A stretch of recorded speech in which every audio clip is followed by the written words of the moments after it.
Hello, hello, hello. Hello, hello, hello, and how are you? I'm fine. I'm fine. Fine, sir. Thank you. It's Friday. I think I'm gonna go live every Friday on this channel. I think I'm not sure, but it could change. It could change. So we've been thinking about something, and I made a video on TikTok like a couple days ago, and I asked like, "Hey, what is something?" Well, no, based on our last live session, remember, guys, when me and my kids were preparing for Eid and stuff. By the way, Eid Mubarak. Today is I think the third day of Eid, so may Allah Subhanahu wa Taala accept all of our good deeds and whatnot. But yeah. So you guys want to see my henna? Look at my henna. Yeah, you can't see it clear because I have that background, but nonetheless. I asked my kids, like unfiltered, like, hey, what do you like about homeschooling? What do you not like about homeschooling? And then my oldest saying, oh, I miss, I miss hanging out with my friends type of thing, blah, blah, blah. And I'm like, okay, okay, valid, valid. And I'm like, well, you guys go on field trips and engage with other students or other kids and whatnot. So I made a video on TikTok. Let me see what the comments said. 4 days ago, right? Let me actually put it. It allows. 4 days ago, right? Let me actually put it. It allows me. Perfect. There we go. So these are one of the things, or these are like the comments where I got with the homeschooling. Hey, how are you, Sophie? Oh, Sophia. So I was like, okay, what are some things that you dislike about homeschooling? The big one being socialization. Homeschool kids do not, get proper socialization. They miss out on conflict resolution, peer interaction, competitiveness, classroom dynamics, different personality. Nothing, just doing a live session on, a video that I made on TikTok and got like a comment or two. I wanted to address that and make a live on it. So, and I want to address this deeply, not to be defensive, not to be dismissive, but honestly and thoroughly, right? Because the conversation deserves more than a quick reply in a comment section. So I said, why not? Let's go to Just with Faith and pull this up. So I actually agree with the parts where the comments were saying social skills matter enormously, right? Learning how to interact with people outside your family matters. Learning to navigate conflict.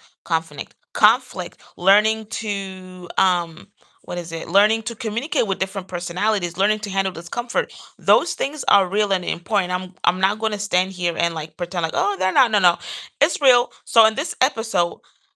It's not me saying school is bad and homeschool is perfect.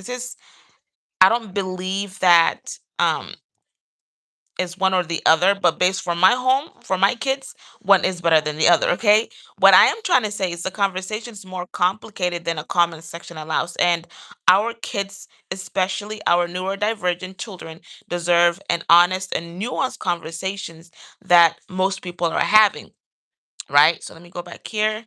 You guys already read that one. So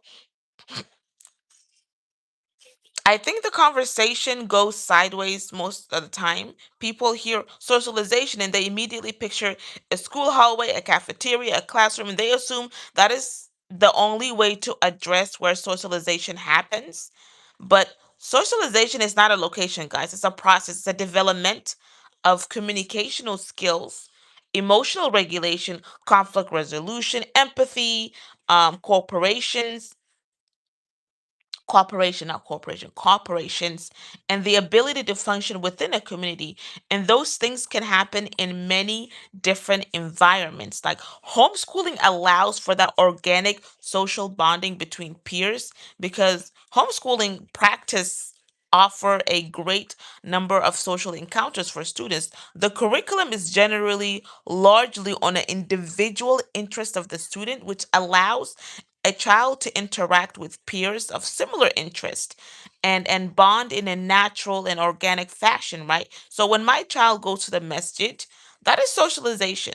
Okay, when they go to the playground, that is socialization. When we go on field trips and he interacts with the museum guides, that is socialization. When he talks to the barber, which we actually did, and one of this barber was actually like, on that day we went to barbershop like Saturday, I believe. He was like, wow, your son, which is the oldest one, He's like, he's a social person, right? So when he talks to the barber, when working alongside me, um, in the kitchen, navigating disagreement with his siblings or their siblings, learning to wait, learning to share, learning to communicate and need.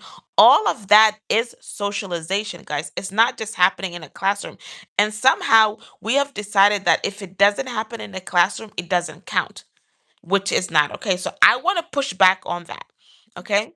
Because it's not just an opinion thing. This is actually what research is. 64% of peer-reviewed studies on social and emotionally and psychological development show that homeschool students perform statistically significantly better those in conventional schools.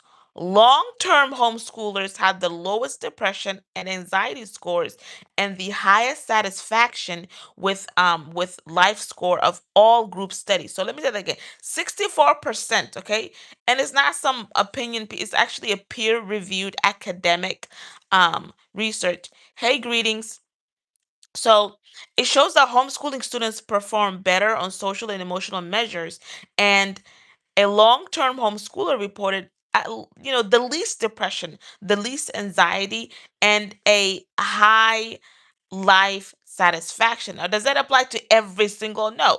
Everyone is different, every situation is different. I think that's common sense. We should all know by that. Now, it doesn't mean it's superior for every child, right? But it does mean the assumption that homeschooling automatically produces socially defined children is not supported by the evidence or research study, right? There's a study I was done back in 2023 found that although there was sometimes a cultural shock transitioning from homeschooling world to adult life, and that the participant were doing very, very, very well socially, even with some attributing their thriving to have been homeschooled. A lot of these people, now there's always two sides to the coin. Right? You might go on TikTok right now, you're going to see your videos, your FYP flooded with individuals saying, "Oh my God, I regret being homeschooled." Blah blah blah. I never had any social skills. I never learned this or what to do, and that is their experience. But then on the flip side, there are people that are thriving. Okay, right? Homeschool students are regularly engaged in social and educational activities outside of their home with people rather than their nuclear family members. They are commonly involved in field trips with my kids, heavily field trips, scouting, um, um, if you're doing co-ops, right? Sports teams and community volunteer work. So research finds, yes. What? You took it off.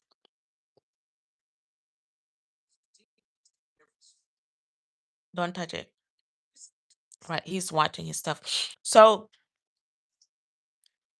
like there's research that actually found homeschooling families averaged over 15 outside activities per month not related to religious services, things like boy scout, basketball and other community engagements.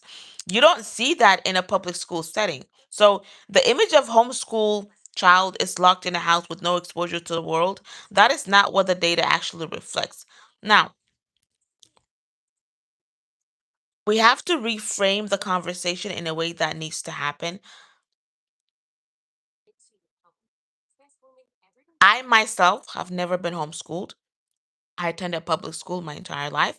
I was surrounded by peers from, you know, um, through graduation and whatnot. But the traditional definition, I had all the socialization, you could say, by the traditional definition, I had all the socialization. But really, I was awkward, very awkward when I sat in corners. I masked constantly. Even when I knew the answer to the question in my mind would race, what if I'm wrong? What if I sound stupid? What if people laugh? So rarely I raised my hand, rarely volunteered, rarely wanted attention, anything of that nature, right? So I had years of peer, exposure, but that didn't mean that I was socially ready. You know what I mean?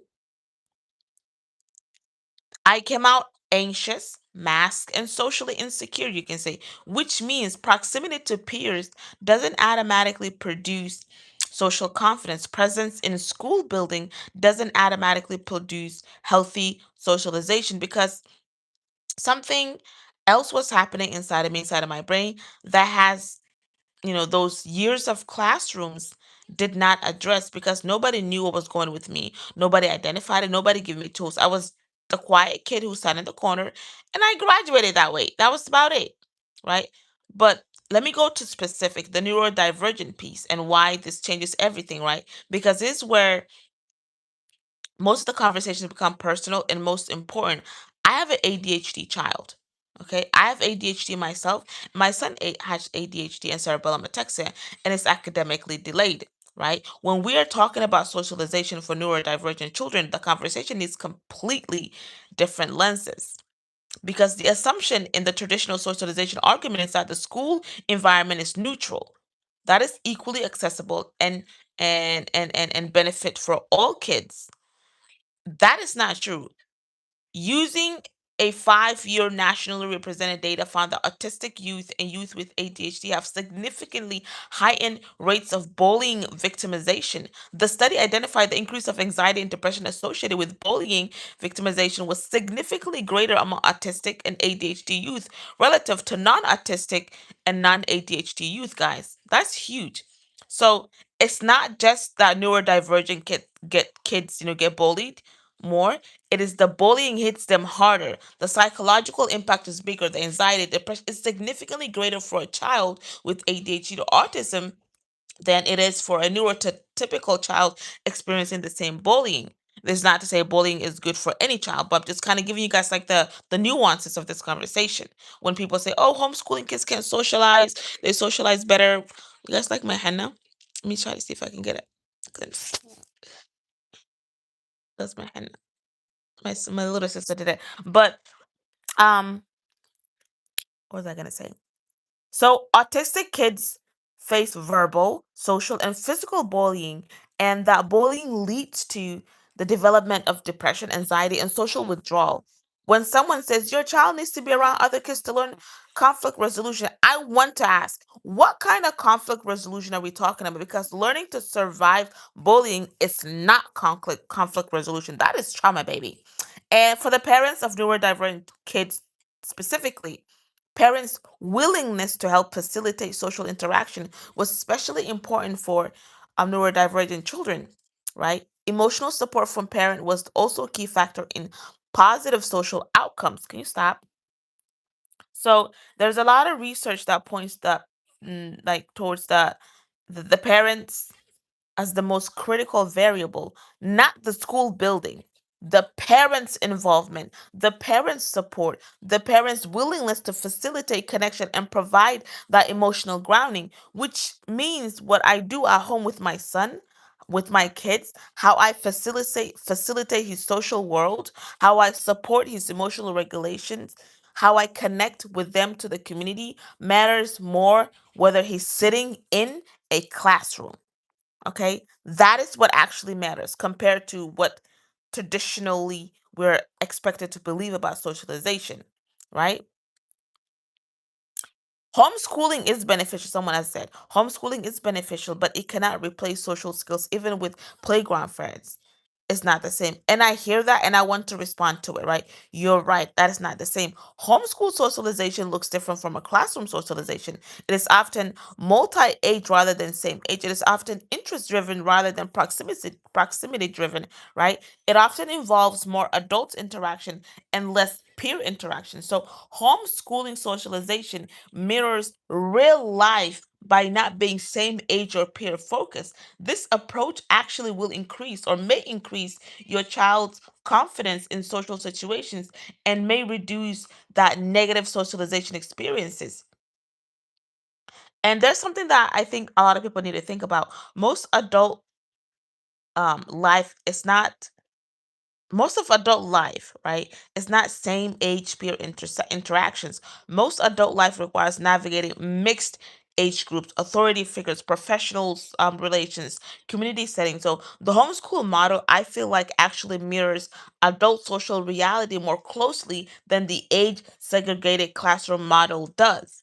Now, does that mean classroom socialization has no values? No, right? Um, one of the comments here that mentioned, what did they mention? They mentioned that it showcases like different viewpoints, hearing peers think through problem differently, blah, blah, blah, all of that. Scholarship opportunities, those are real valid points. I'm not going to dismiss them. What I am saying is that those benefits are not exclusive to traditional school. And for some children, particularly neurodivergent children, children with anxiety, children who have been bullied, children who mask and suffer in silence, those benefits come at a cost that the research is increasingly showing is significant. You guys get what I'm saying, right? So what I would actually land on is this, and I want to be honest, right? There is no universally superior educational environment per se. The research doesn't support the conclusion, and my own experience doesn't support that conclusion. What research does support is what Adele. Just can you, I'm on a live, okay? You gotta wait. So what research supports is this: the quality of the environment matters more than the type of environment. A homeschool environment where the parent is engaged, the child is connected to the community, learning is intentional, can produce excellent social outcomes, right? A school environment where the child is supported, seen, and safe can also produce excellent social outcome. Both environments can fail a child. A homeschool environment that's isolating, under resourced, and disconnected from the community can absolutely harm the child socially. Right? A school environment where a neurodivergent child is bullied, unseen, constantly dysregulated, and mask into exhaustion can also absolutely harm that kid socially. So the question is never which environment is better. You can say the question is, what does this specific child need, and who is paying close attention to know the answer to that? And in my personal opinion as a mom, it is homeschooling, because you're able to give your child that undivided attention, your kids that undivided attention, right? This is now, if I'm being completely transparent, this is my first year homeschooling my kids. I did not come into this, decision lightly. I came on it because I was watching my son who has ADHD. I have ADHD. He has cerebellar ataxia, who he's academically delayed, who wore a blue helmet to kindergarten because of a fall risk. And I keep asking myself whether the environment he was in was actually set up to see him, to meet him where he was at, to support him the way he needed. And the answer was complicated. His IEP team has been wonderful. The teachers cared, but the system itself, the pace, the structure, the expectation, the social dynamic of the classroom with a child who looks and moves and learns differently, the system was not built for him. And it was like, it was not built for any of my other kids as well. So we made the choice, a deliberate one. And I'm still learning how to do it well. I do not claim to have it all figured out. What I do know is that since we started homeschooling, I've been able to see him more clearly, learn alongside him, understand how he actually learns, which is through movement, through math, through hands on experience. And I have been able to build a social experience for him intentionally rather than hoping the school environment would do it organically. We go to field trips, we go to wildlife safaris, the children museums, aerospace museum, we interact with the community, we go to the barber, we show up in the world, and we meet people. My kids are able to interact with any age group unprompted. So that is intentional parenting, and that parenting can happen whether your child is in school or home. Now, you know your child better than any system does. Any teacher, any curriculum, any policy, they know children in general. You know your child specifically, and that specific knowledge is the most powerful tool in your child's educational journey, right? If your child is thriving in a traditional school, great. Support that, lean on it, get involved, know their teachers. You know, if they're on IEPs, attend the IEP meetings, advocate for them within that system. If your child is struggling in traditional school, if they're masking, dysregulated, being bullied, shutting down, do not let anyone shame you for asking whether a different approach might serve them better. The research does not support the idea that one approach works for every child. Your instinct can as a parent deserves to be in the room.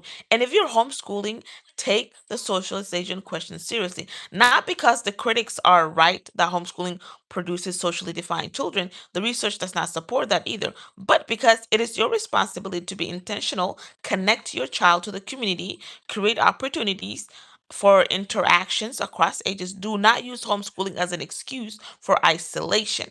Parents' perceived benefits of homeschooling included providing their children with the opportunity to interact with people from all walks of life and creating a community and culture that lends children insight into relationships outside of the family. Okay, that is the goal. Community, connection, real life, not a building, a life. Now, as I always the prophet peace be upon him said, the believers are like one body. When one body gets hurt, the rest of the body responds with, fever and sleepiness. So community is not just a social skill, it is a spiritual obligation. It is baked into our faith. We're not meant to exist in isolation. We're meant to be part of something bigger than ourselves. And so, as a Muslim homeschooling mother, my job is not just to teach my child academics at the kitchen table. It is to raise children who are connected to their ummah, who know who to sit with elders, how to sit with elders, who know how to play with younger children, who know how to contribute to their community, who know how to be a neighbor, a helper, a believer in the full sense of that word, right? So the people who commented, thank you genuinely, because questions like this push me to think more carefully, right? Socialization matters, community matters, connection matters, and those things can happen in a school building or a kitchen table or a masjid or a wildlife safari or a barbershop. They happen wherever intentional parents show up for their children and build for them that uh, is rich and connected and full. So there is no, you can say, universally superior path, but you know your kids. There's only one path that is right for your child, and only you paying close attention, doing research, showing up, can determine what that path looks like. So yeah, that's what I wanted to kind of just. I don't think I was gonna be able to do this all in a comment section. And this was just a comments that kind of made me say, you know what, let me just make a whole um TikTok live session on this. All right. So let me know in the comment section what you think about this. Subscribe if you're new and come back because we're always going to go deeper on Just with Faith. And I think the next one we're going to talk about, I made a shorts about it. Does ADHD ever go away? That's going to be our next live session. So if you want to tune in sometime in the middle of next week, please do so. Otherwise, subscribe, like, and share. Bye.